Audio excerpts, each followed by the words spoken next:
Hello everyone. आज का जो हमारा लेक्चर है वो है इंडियन लैंग्वेज। ठीक है, हमारे इंडियन की लैंग्वेज कितनी है, क्लासिकल लैंग्वेज कितनी है, और उसके साथ साथ हमारे किस डिवीजन में या किस स्टेट में कौन सी लैंग्वेज बोली जाती है या हमारी ऑफिशियल लैंग्वेज कौन है, सारे डाउट्स हम इसमें क्लियर करेंगे। हमारा आर्ट एंड कल्चर का लेक्चर चल रही है। ठीक है, जिसने हमारा चैनल सब्सक्राइब नहीं किया, सबसे पहले चैनल को सब्सक्राइब कीजिए, बेल आइकन को दबाइए। और हमने बहुत से जीके के ऑलरेडी बहुत से पोर्शंस ख़त्म कर चुके हैं। ठीक है, आप लोग अगर जाकर उनको भी चेकआउट कीजिए। ठीक है, तो आपको इंशाल्लाह फ़ायदा ही मिलेगा। ठीक है, तो चलिए हम लेक्चर बिना किसी देर के लेक्चर शुरू करते हैं। ठीक है, क्लासिकल लैंग्वेज या classification of Indian language. Indian जो लैंग्वेज है वो क्लासीफाई की गई है 5 टाइप्स में।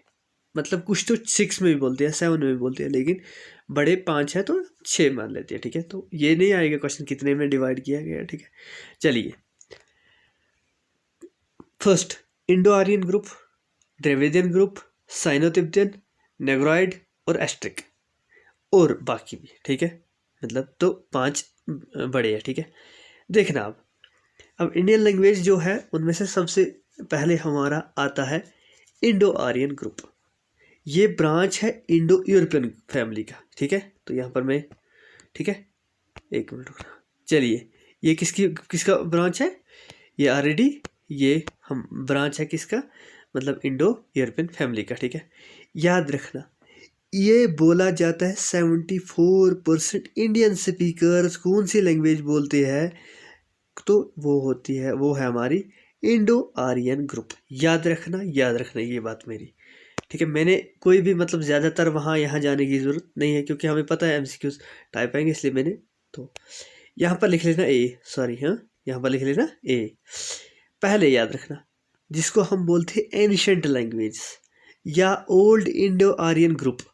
ठीक है, ठीक है, या एंशिएंट इंडो आर्यन ग्रुप। इसका डेवलपमेंट हुआ है, कब हुआ है? 1500 बीसी में। कब? याद रखना इसमें से एक इम्पॉर्टेंट लैंग्वेज है जिसका ऑरिजिनेट हुआ है संस्कृत लैंग्वेज। संस्कृत लैंग्वेज को बोलते हैं मदर ऑफ इंडियन लैंग्वेज।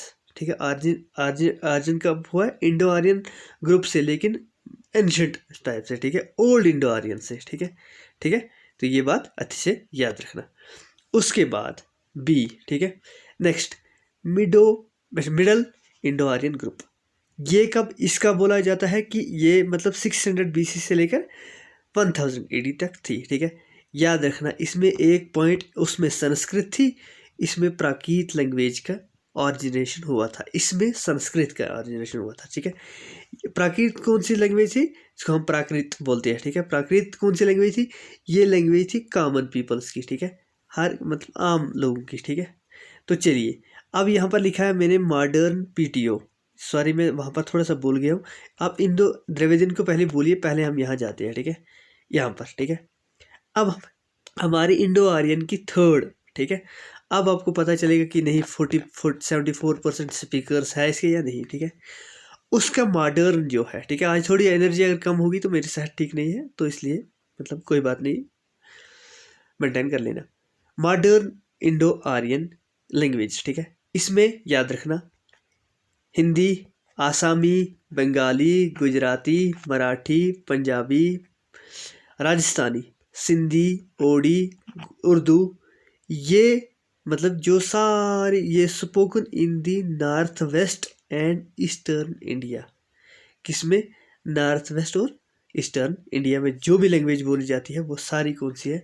हमारी मॉडर्न इंडो आर्यन लैंग्वेज। ठीक है, याद रखना अब जम्मू कश्मीर से सिर्फ अभी यहाँ तक सिर्फ उर्दू आई है। कौन सी आई है? उर्दू आई है। ठीक है, अब आगे में बाकी लैंग्वेज के बारे में बोलूँगा। ठीक है, तो अब हम जाते हैं द्रविडियन लैंग्वेज। ठीक है, इसमें याद रखना ये साउदर्न पार्ट ऑफ इंडिया में बोली जाती है। फर्स्ट पॉइंट यही है, आप याद रखना साउदर्न। और ये 25%, याद 74 प्लस 25 आगे हमारे आगे ना, तो वहाँ पर रहता है 1%, वो 1% भी बताऊंगा। ठीक है, इंडियन आज के स्पीकर्स। ठीक है, इसमें इंक्लूड की गई है 21 लैंग्वेज। कितनी की गई है? 21 लैंग्वेज। ठीक है, चलिए, यहाँ तक उम्मीद है कि कोई भी डाउट नहीं होगा। ठीक है, अब इसके साउदर्न ग्रुप में 21 द्रविडियन लैंग्वेज है, लेकिन 4 लैंग्वेजेस मोस्ट इंपॉर्टेंट है। जो इंपॉर्टेंट चीज़ होती है उसी को हम यहाँ पर लाते हैं, ठीक है, याद रखना। अच्छा, यहाँ पर फिर मैंने लिखा है spoken widely in 7 language in southern India. Southern India में वाइडली 7 लैंग्वेजें बोली जाती है, लेकिन 4 इंपॉर्टेंट हैं, ठीक है। तो उन चारों में से पहले याद रखना तमिल, ये ओल्डेस्ट लैंग्वेज है। द्रविडियन मतलब लैंग्वेज तो ये द्रविडियन है, लेकिन ओल्डेस्ट है इनमें से, ठीक है। तेलुगु न्यूमेरिकली मतलब ज़्यादा लोग बोलते हैं इसको, मतलब ज़्यादा लोग बोलते हैं, हम ऐसे काउंट कर सकते हैं, ठीक है। और उसके बाद हमारा मलयालम, ये यंगेस्ट है। और कन्नड़ भी इम्पोर्टेंट है, ये 4th वन आता है, ठीक है। तो याद रखना ये बात अच्छे से मेरी, क्या कन्नड़ मलयालम यंगेस्ट है इनमें से, तेलुगु मतलब क्या इस ज़्यादा लोग बोलते हैं, और ये ओल्डेस्ट है, ठीक है। यहाँ तक सारा क्लियर। चलिए, इसके बाद साइनो तिब्बतियन, ये मंगोलाइड फैमिली से बिलोंग, जिसे मतलब मंगोल फैमिली हम बोलते हैं, उससे ये बिलोंग करती है, ठीक है। ये हमारे किसमें, नॉर्थ साइड में आते हैं, जिसमें बिहार, ठीक है, या नॉर्थ ऑफ बंगाल में, आसाम में और उत्तर प्रदेश में बोली जाती है ये ज़बानें। ओल्डर देन, याद रखना Indo Aryan language, Indo Aryan language से भी ये ओल्डर है, ठीक है।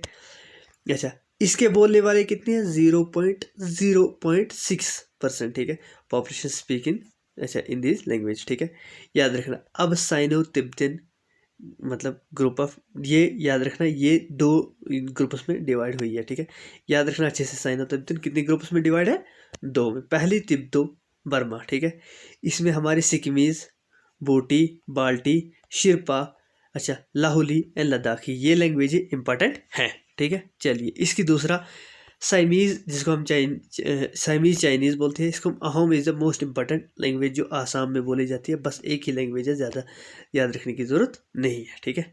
चलिए, उसके बाद हमारी लास्ट वन, मतलब 0 पॉइंट आप ये मानिए 0.4, ठीक है, क्योंकि अब तो उतना ही रहा है, ठीक है।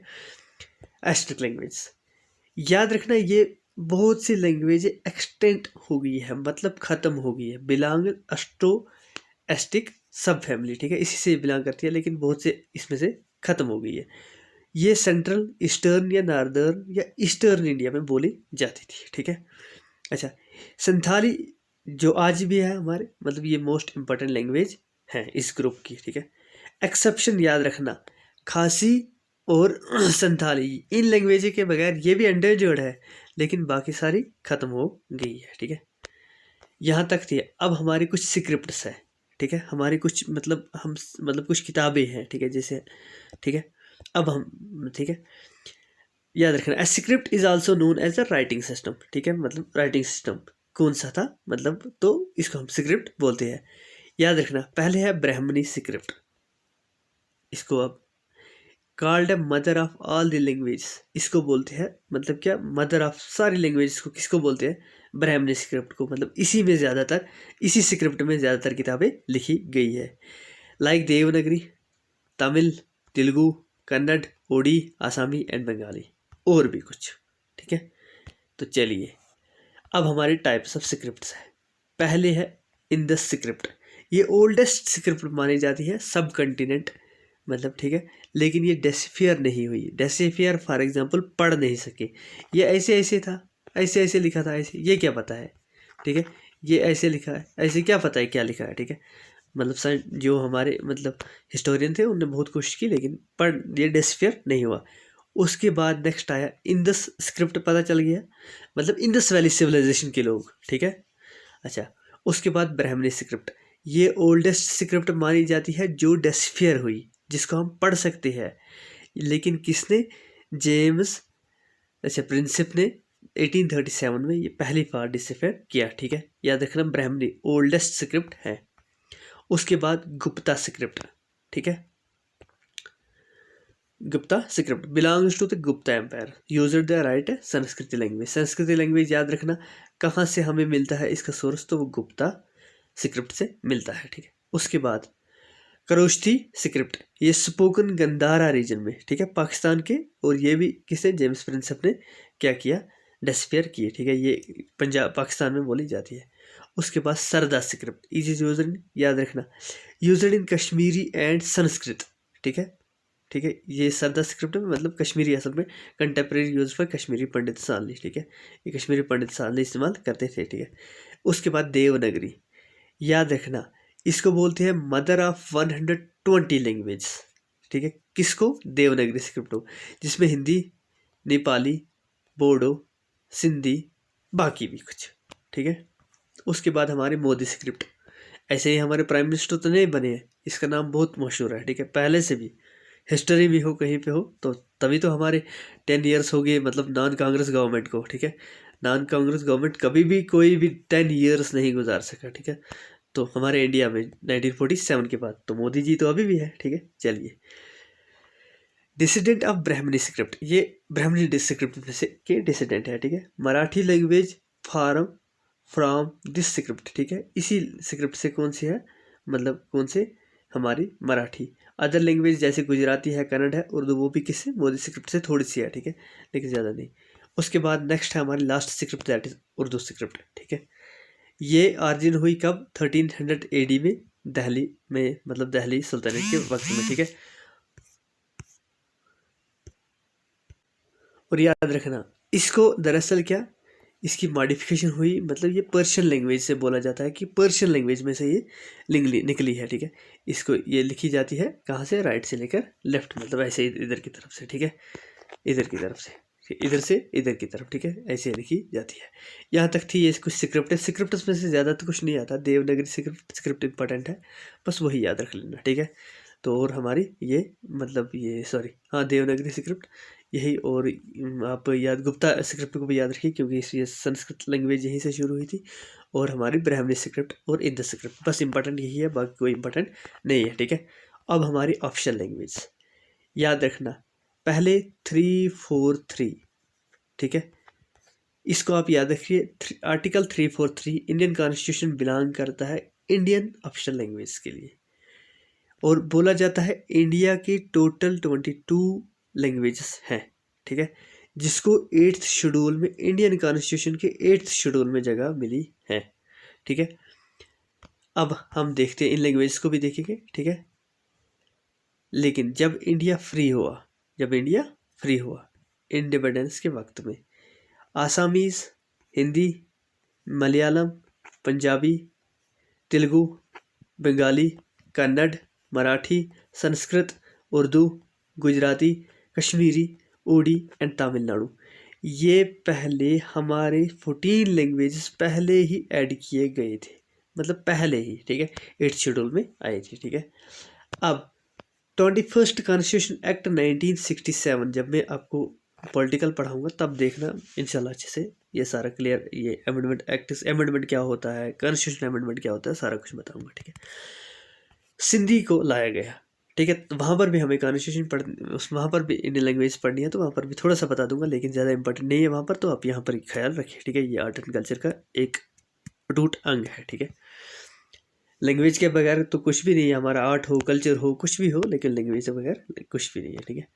उसके बाद 71st कॉन्स्टिट्यूशन अमेंडमेंट एक्ट 1992 आया, ठीक है।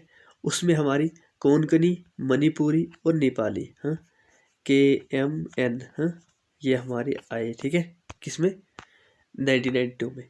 लेकिन याद रखना 2003 में आता है 92nd कॉन्स्टिट्यूशन अमेंडमेंट एक्ट, जिसमें बोडो, डोगरी, मिथाली और संथीली, ये लैंग्वेज 4 लैंग्वेज की गई, ठीक है।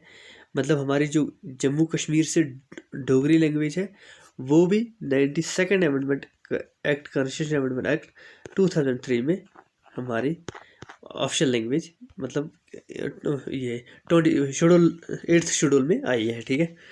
बल्कि ऑप्शनल लैंग्वेज इंडिया की मतलब वैसे तो नहीं मानी जाती है, लेकिन यहाँ पर याद रखना इंडियन ऑप्शनल लैंग्वेज मानी जाती है थोड़ी सी हिंदी, ठीक है।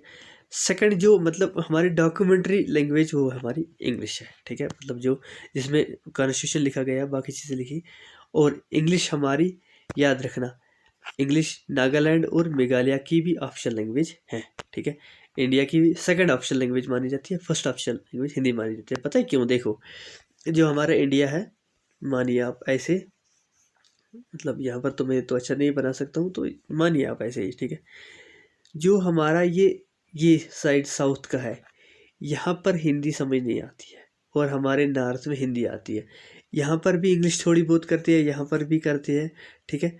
इसलिए क्या आप लोग मतलब आप लोग देखिए केरला के बाकी के जगहों के वो लोग बिल्कुल भी हिंदी नहीं समझ सकती है, ठीक है। उनको इंग्लिश अच्छी रहती है और यहाँ के लोगों के लिए भी इंग्लिश रहती है अच्छी। इसलिए क्या कहा कि इंडिया की कोई ऑफिशियल लैंग्वेज नहीं होगी। हाँ, लेकिन आप लोग क्या कीजिए, इंग्लिश और मतलब अब इंग्लिश और हिंदी में बातें अच्छे से मतलब कर सकती है एज मतलब, लेकिन डॉक्यूमेंट्री वर्क जो भी होती है वो इंग्लिश में होती है, ठीक है। चलिए, ये इंशाल्लाह उम्मीद है कि आपको ये डाउट क्लियर हो गया हो। अब याद रखना 2004 में इंडियन गवर्नमेंट ने क्या किया, रिकॉग्नाइज किया कि हमें कुछ कौन सी क्लासिकल लैंग्वेज भी रखनी है, ठीक है। कुछ क्लासिकल लैंग्वेज, ठीक है। देखना, क्लासिकल ऑलरेडी मैं एक्सप्लेन कर चुका हूँ, ठीक है। उसके बाद 2004 में पहली क्लासिकल लैंग्वेज आई हमारी तमिल, ठीक है। उसके बाद सेकंड 2008 में तेलुगु, ठीक है। अब ये साउथ इंडियन है। कन्नड़ साउथ इंडिया 2008 में, ये भी 8 में और ये 4 में। उसके बाद संस्कृत 2005 में। याद रखना, ये यहाँ पर मैंने बीच में लिखा है लेकिन आप लोग ये यहाँ पर लिख सकते हो, ठीक है। मलयालम 2013 में और उड़ी 2014 में। ये लास्ट लैंग्वेज है, लास्ट क्लासिकल लैंग्वेज है। तो अगर आपको क्वेश्चन आ गया क्लासिकल लैंग्वेज कितनी है, तो आप ये भी याद रखिए कि हमारे क्लासिकल लैंग्वेजेस कितनी है, 6 है। कितनी है, 6 है, ठीक है। इस तरह हमारा, और अगर 8th शेड्यूल में कितनी हमारी लैंग्वेज है, तो वो हमारी 22 लैंग्वेज है। हमारे जम्मू कश्मीर से कौन, कश्मीरी और डोगरी है, ठीक है। उसके साथ अगर उर्दू भी माना जाए तो, लेकिन उर्दू यहाँ की नहीं मानी जाती है उर्दू, क्योंकि उर्दू मतलब बाहर भी बहुत से हैदराबाद है, ठीक है, बाकी जगहों पर बोली जाती है, ठीक है। बाकी थैंक यू सो मच। आप जो नया बंदा है वीडियो को लाइक कीजिए, शेयर कीजिए। और अगर आपको थोड़ी सी मतलब आज मेरी एनर्जी लो थोड़ी सी दिखी तो मैं थोड़ा सा मतलब थोड़ी सी मतलब लग रहा है कुछ गड़बड़ हो रहा है, ठीक है। तो मे भी इसकी वजह से एनर्जी कम है। आप हमारे टेलीग्राम चैनल पे आपको जाकर वहाँ पर आपको मिल जाएगी इसकी PDF। बाकी थैंक यू सो मच।